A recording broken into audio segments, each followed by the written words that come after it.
وقتی که چین باستان میخواست از کشورش محافظت بکنه، دیوار عظیم چین رو ساختند و فکر میکردن هیچ کسی دیگه نمیتونه از اون دیوار بالا بره. اما در 100 سال اول بعد از ساختن این دیوار بلند 3 بار به چین حمله شد که جالبه بدونید که هر بار نیازی نبود که دشمن از دیوار چین بالا بره، چون خیلی راحت به نگهبانان دیوار رشوه میدادند و از دروازه وارد شهر میشدند.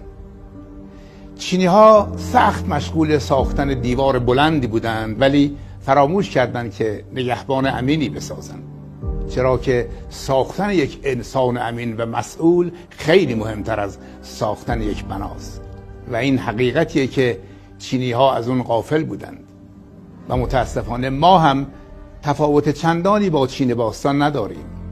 مثلا ما یاد نگرفتیم که به درستی بنیان خانواده رو بسازیم و حقیقت اینه که خانواده هایی هستند که خونه ندارند، مثل عزیزان حاشیه‌نشین شهرهامون، و در این حال ساختمان های مجلل و قصرهایی داریم که خانواده های از هم پاشیده در اونها ظاهرا زندگی میکنن. چون ما در ساختن ساختمان ها و قصرهامون مثل ساختن دیوار چین قصور کردیم. یعنی قصر داریم و قصر ساختیم، ولی قصر نشین نساختیم. در واقع داستان ما داستان پول و مادیات نیست، بلکه داستان فرهنگ و تعلیم و تربیت درست در جامعه است. مقوله‌ای هست که میگن اگر میخواین بدونید که چطوری تمدنی نابود میشه، باید بدونید که کسانی که این کار رو میکنند 3 راه رو در پیش میگیرن: یا بنیان خانواده رو نابود میکنند، یا آموزش و تعلیم و تربیت رو نابود میکنند، و یا الگوها و ارزش‌های جامعه رو بی‌اعتبار میکنن. برای نابود کردن بنیان خانواده نقش مادر رو بی‌ارزش میکنن و کاری میکنن که مادران از خونه‌دار بودنشون هم خجالت بکشن.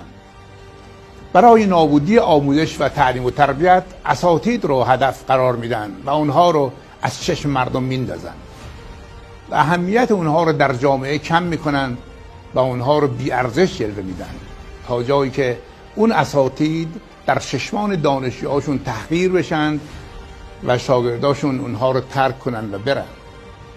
و برای اینکه الگوها رو بی‌اعتبار کنن، دانشمندان و اندیشمندان جامعه رو هدف قرار میدن، اونها رو تخریب میکنن و اونها تهمت میزنن و در مورد اونها شک و شبهه ایجاد میکنن تا باور مردم نسبت به اونها خراب بشه و کمتر کسی به اونها گوش بده.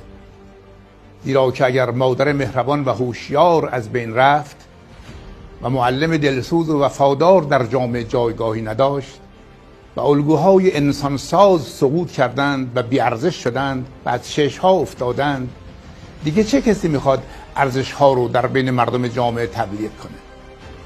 اینجاست که کلمات بیشتر از گلوله‌ها انسان‌های ارزشمند جامعه رو ترور میکنند.